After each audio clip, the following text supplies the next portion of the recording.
The lake was still and calm. The morning light slid across the surface like silk, and the mist rose slowly from the water, as if the world itself had just woken up. On the wooden deck by the shore sat a baby wrapped in a soft blue blanket. His name was Oliver. His eyes wide with wonder, his tiny fingers reaching out toward everything new, the grass, the breeze, the light. But on this morning something else caught his gaze, a shape moving slowly across the water, a white swan gliding like a piece of the sky fallen into the lake. The swan's name was Luma. She had lived by that lake for many years, her feathers pure and bright, her eyes darkened, calm. She was used to the quiet of the mornings, to the reflection of clouds, and the sound of rippling water. But that day, when she saw the small figure sitting near the edge, something stirred inside her, something gentle and curious. She swam closer,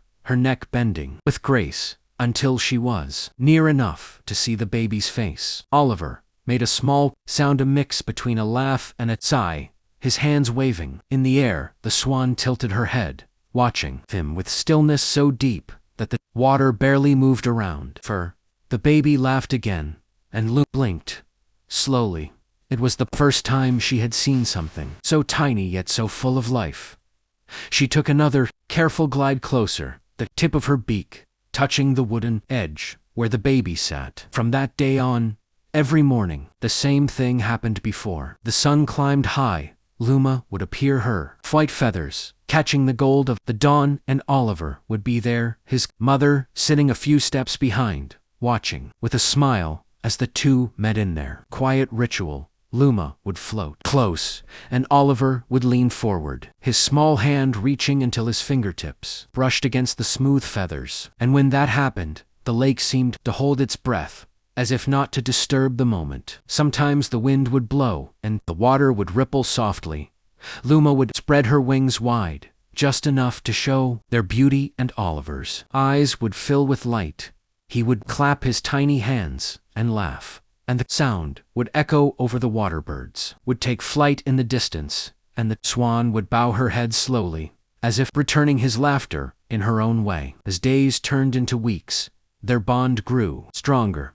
When it rained, Luma would stay near the shore, waiting under the gray sky until the baby came, wrapped in a little raincoat, his cheeks pink from the cold. His mother would hold him close, but even then he would reach out toward the lake, calling in his baby voice. And when Luma heard him, she would answer with a soft cry that floated over the water like a song only they could understand. There were days when Oliver was restless and cried endlessly. His mother would take him outside to the lake, and as soon as he saw the white figure moving in the water, his tears would stop, his tiny mouth opening in a smile as wide as the horizon.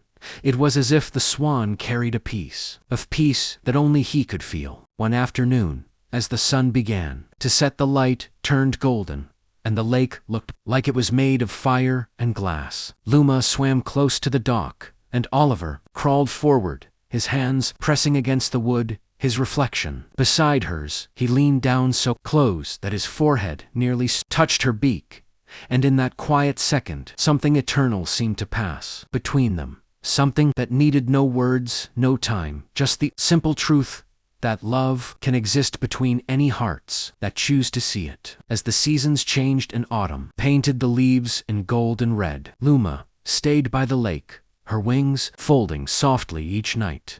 The baby grew taller, his steps unsteady but full of courage, and every time he came to the water, the swan would glide toward him, her white feathers glowing even under the grayest sky. Years later, when Oliver could walk and talk, he would run to the edge of the lake, calling her name, and Luma would come from the far side, her movements slow and steady, like a promise kept through time. His laughter filled the air, just as it did when he was only a baby, and the swan would lower her neck, letting him hug her gently, while the sun fell behind the trees. And though the boy grew and the days went by, there was always a deep place in his heart for the sound of water and the sight of white feathers drifting in the light. For somewhere deep inside him, he carried the memory of the first friend who taught him what gentle love could be. Please leave a like on this video and share your thoughts in the comments below. Subscribe to The Gentle Bond for more incredible true stories of love,